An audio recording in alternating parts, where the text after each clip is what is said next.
In this lesson, we're going to introduce properties of exponents. So the first property that we have is a to the m times a to the n. And if the bases match, you're going to add the exponents together. So for example, if you have 2 to the third times 2 to the second, you have 3 2's multiplied together here, 2 2's multiplied together here. So all together, you're going to have 5 2's, which turns out to be 32. So a little bit more complicated. If you have 2x to the second, y to the third,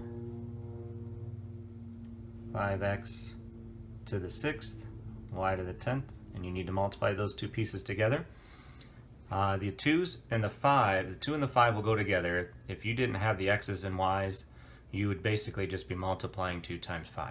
So that's going to get you 10. And then using the same property, we're going to put the x's together. So there's 2 x's multiplied together here, 6 x's multiplied together here. Altogether that makes 8 x's multiplied together. So we add the exponents. And then the y's, exact same thing, 3 y's, 10 y's makes 13 y's. Second property is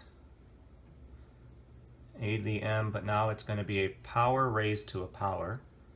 This time we're going to multiply the exponents together. So for example, we'll take the same idea with the 2's. 2 cubed, but you're going to have 2 of those.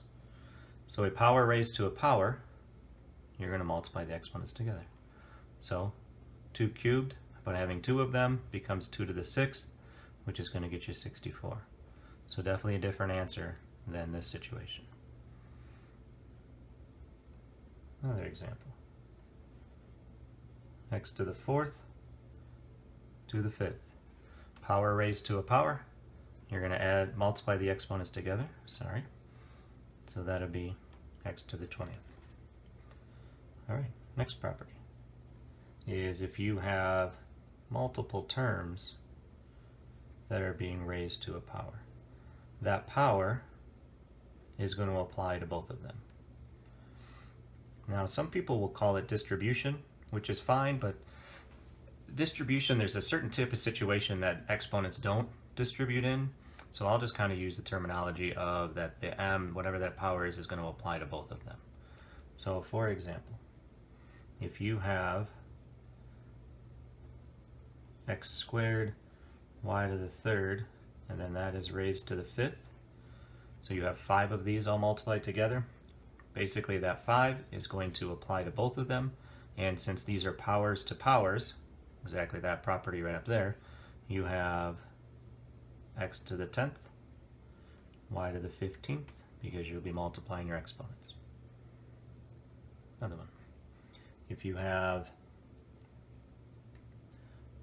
2a to the 5th, b to the 6th, and that piece is cubed, every single piece is going to get that exponent applied to it, including the 2. And that's when people forget, is they'll apply that to these 2, but not this one. So if you need to, give that an exponent, and then now you can see that everything has an exponent, so that 3 is going to apply to all of them. So it'll be 2 cubed, power to a power, a to the 15th, b to the 18th. So 2 cubed we can actually do, so that'll be 8a to the 15th, b to the 18th. Alright, next property. Next property involves negative exponents. How do we deal with negative exponents? All negative exponents do are they move. They don't create negative values, they just move. Anything that has a negative exponent will move. If it's in the numerator, such as if you put this over 1, you would move it down. And then by moving it down, that negative exponent becomes a positive exponent. Your other situation is, what if the negative exponent's already in the denominator? Then you move it up, and it becomes a positive. So let's see how that looks. If you have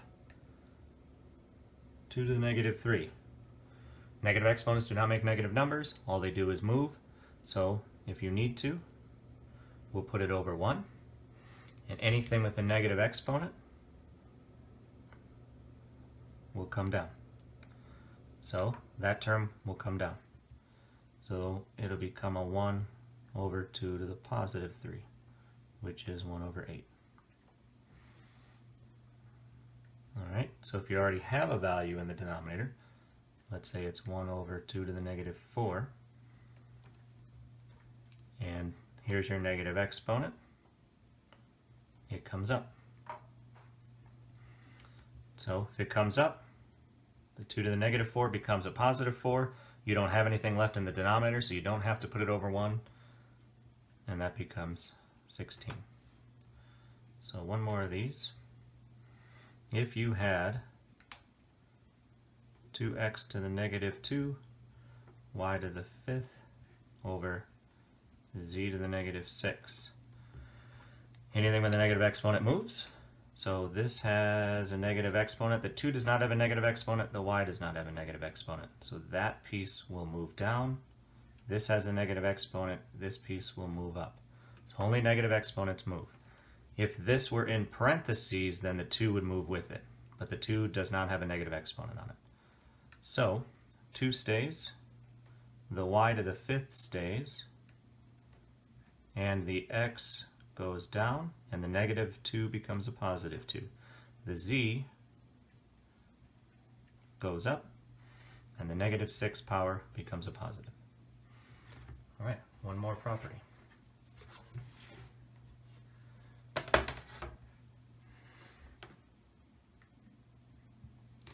So if you have the same base again, but this time they're dividing into each other, you're going to subtract the powers.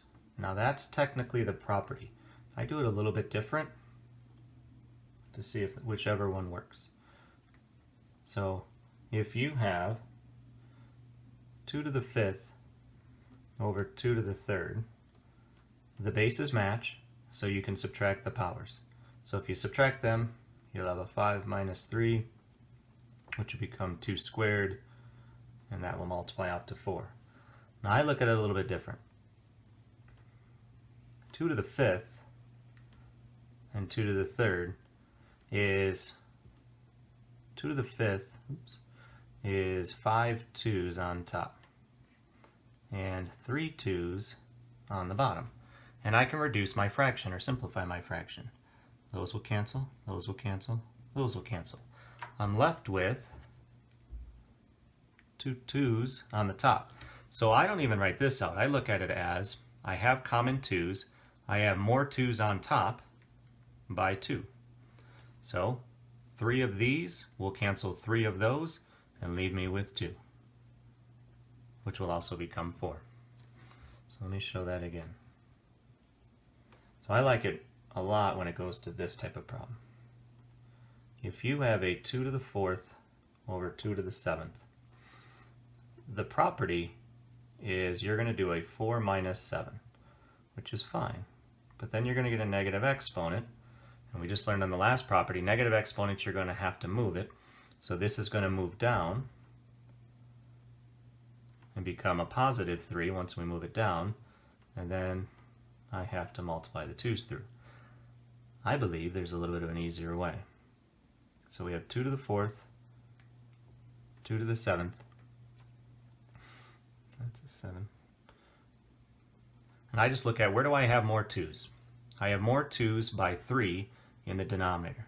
So 4 of those are going to cancel 4 of those, leave me with 3 2's left in the bottom. All of those would have canceled, and I can get my answer that way. So let me do one more, see how this works. So if you have x to the 5th, y to the 10th, over x to the 7th, y to the 2nd. These are my like terms. I have more x's on the bottom by 2. So 5 of those are going to cancel 5 of those, leave me with 2 on the bottom. And I have more y's on top by 8. So 2 of those are going to cancel 2 of those and leave me with 8. And that is properties of exponents.